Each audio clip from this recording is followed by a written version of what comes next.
Bem, bom dia a todos. Acho que mais difícil do que falar muito, falar em 15 minutos. A dificuldade de praticar para poder sintetizar. Bom, em primeiro lugar, eu queria agradecer primeiramente por todas as coisas que ele tem me dado, toda a força. Agradeço muito a Deus por ter colocado pessoas maravilhosas ao meu lado, minha família, minha esposa Selma, a Débora Filha, Israel, um grande amigo meu, pastor meu, um amigo de longas datas, Valmir também, que eu vi dar os primeiros passos e avançar e chegar onde ele chegou. Feliz também pelos professores da faculdade. Infelizmente, eu fiz a minha graduação num determinado lugar em que a própria administração pediu tudo para minha esposa poder estudar lá e a administração não colaborou. Os professores colaboraram e a administração não. Aqui eu consegui encontrar professores que colaboraram e a própria administração também nos ajudou. Então, sou grato a Deus por tudo isso, por vocês também, pela banca. Hoje, o meu tema, o assunto foi leitura e formação do leitor. Eu quis restringir ao 6º ano e uma questão de linguagens. Os motivos que me influenciaram, eu penso que todas as coisas colaboram para o bem daqueles que amam a Deus. Eles acreditam nisso. Eu, no ano de 2010, estava dando aula para 6 turmas do 6º ano. 6 turmas. Então, enquanto o pessoal estava chorando, falando, os pequenininhos, aquelas coisas, eu estava gostando daquilo ali. E eu estava percebendo as dificuldades que eles tinham para poder desenvolver o raciocínio, a escrita, tudo.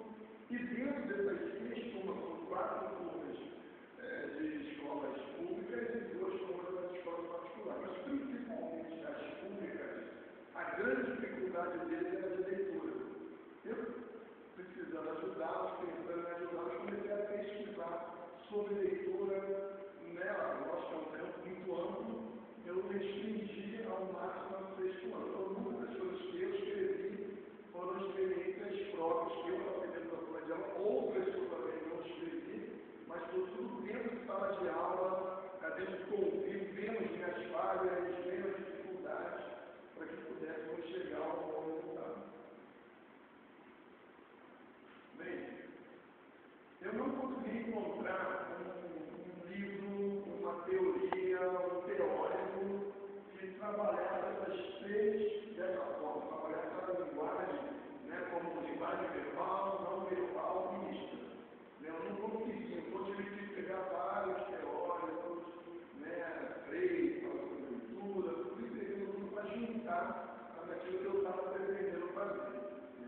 A linguagem não verbal, vai ser o meu trabalho em oral e em escrita.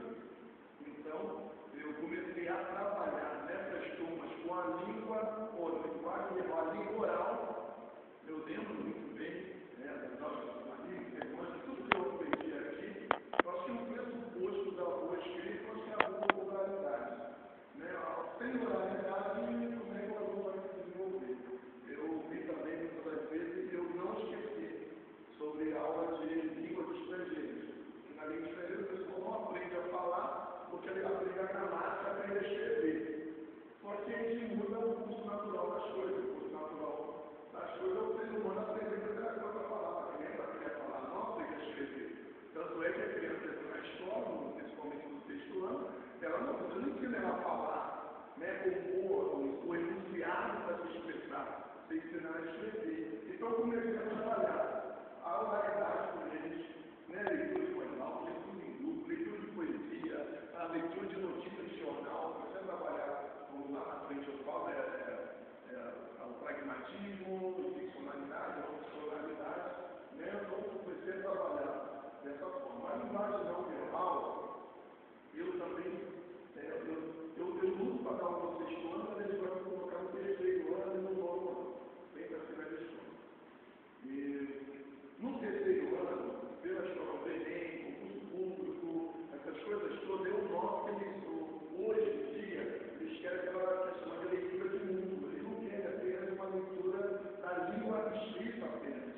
Nessa língua escrita, ela vai precisa ser contextualizada. Então, se usa imagens, usa charges, quadrinhos, usa isso tudo e o aluno não está habituado no seu dia a dia, dentro da sala de aula, a ler figuras, ler imagens, ler quadrinhos, né? Quadrinhos é uma coisa proibida, deve ser uma literatura, se é realmente como eu considero, tem gente que não considera literatura, ou se considera de um nível, um escalão mais abaixo. Então eu comecei a trabalhar a linguagem não verbal, charges, quadrinhos. Eu também fiz uma experiência com ele, já vi um filme de Ali, do filme Ali, né, Ali Abreu, que só tem, não tem, é um filme que passa, não tem palavras. Outra história da menina, do Nordeste, toda da avó, seca. Então eu trabalhei com ele, e a recepção foi muito grande, a questão da linguagem não verbal, porque colocamos lá, sem palavras, depois nós separamos em grupos em que eles conversassem e depois que cada um se expressasse, levantasse o grupo que eles quiserem. E a briga foi ter todo mundo que ia falar isso, que parecia, que eles ficavam quietos com os outros. Então eu comecei a trabalhar com linguagem não verbal.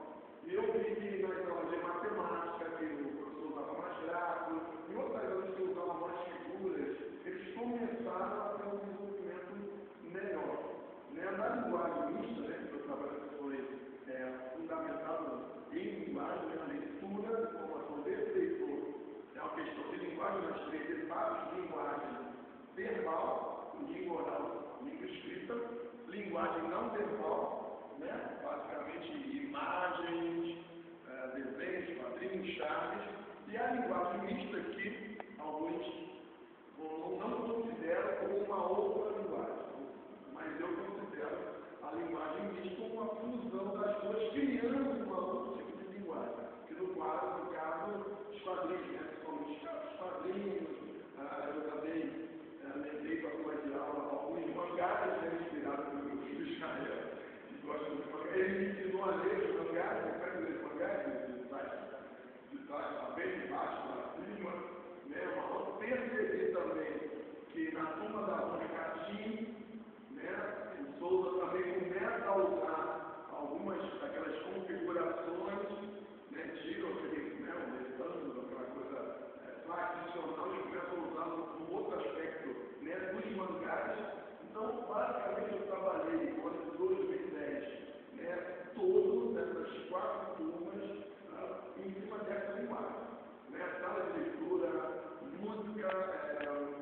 música sem letra, a melodia, filmes sem palavras, e fomos trabalhando assim com o resultado.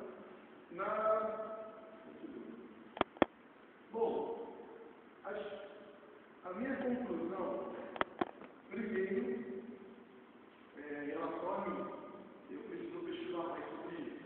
Essa foi a minha conclusão.